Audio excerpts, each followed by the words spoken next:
आप सभी को जय मसीह की। मेरा नाम सुधा है। मैं आपके सामने एक बाइबल पद पढ़ना चाहूँगी। भजन संहिता 46 का 1। परमेश्वर हमारा शरण स्थान और बल है, संकट के समय अति सहज से मिलने वाला परमेश्वर है। जी हाँ मेरे प्रिय भाई और बहनों, मैं आपसे यही कहना चाहती हूँ कि परमेश्वर वो ऐसा परमेश्वर है जो एक मुसीबत के समय, हमारी तकलीफ़ों के समय वो हमारे नज़दीक रहने वाला परमेश्वर है।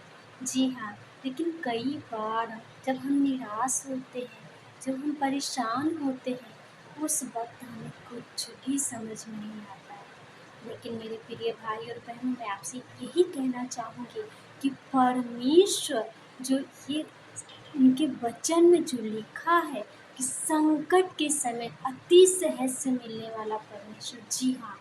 लेकिन जिस परमेश्वर से हम दूर भागते हैं, हम सोचते हैं परमेश्वर क्या ही करेंगे, लेकिन जब हम ये सोचते हैं कि परमेश्वर क्या ही करेंगे, परमेश्वर को हम सीमित कर देते हैं और हम परमेश्वर को अपने जीवन में उस परिस्थिति में काम करने नहीं देते हैं।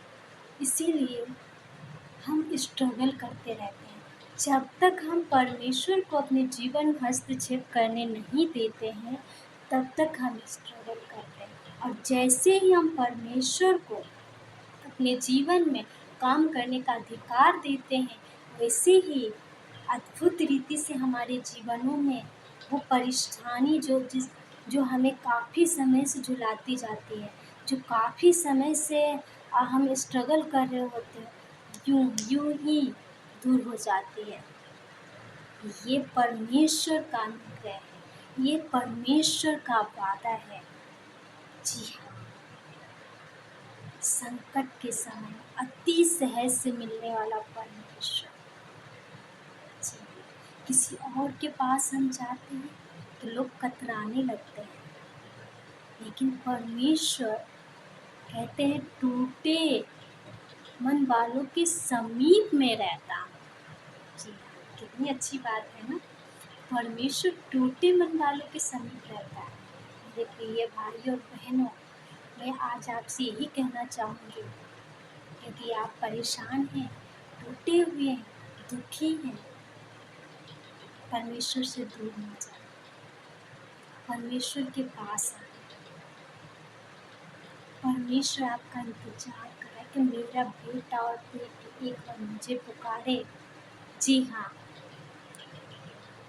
जब हम डॉक्टर के पास जाते हैं बीमारी में, तो डॉक्टर भी आखिरी में ही कहता है कि आपका परमेश्वर ही आपको बचा सकता है। तो फिर हम आखिरी में परमेश्वर के पास क्यों जाएं? अगर हम पहले ही परमेश्वर के पास चले जाते हैं, तो ये हमारे लिए कितनी सौभाग्य की बात होगी। अगर हमें जब ठीक करने की सामर्थ्य सिर्फ परमेश्वर के हाथ में है, तो हम भाग के पहले डॉक्टर के पास क्यों जाते हैं? पहले हम भाग के परमेश्वर के पास आते हैं, जो हमेशा अपने बच्चों की सुनता है, जो कभी भी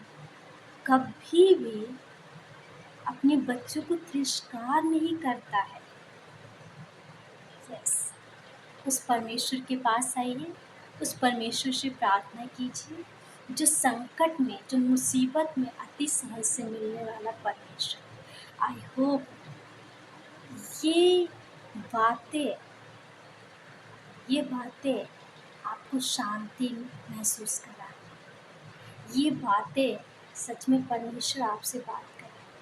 मैं यही चाहती हूँ, जो भी लोग इस वीडियो को देखते हैं, मैं उन सब के लिए बस परमेश्वर से ही प्रार्थना करूँगी कि परमेश्वर आपको आशीष दें।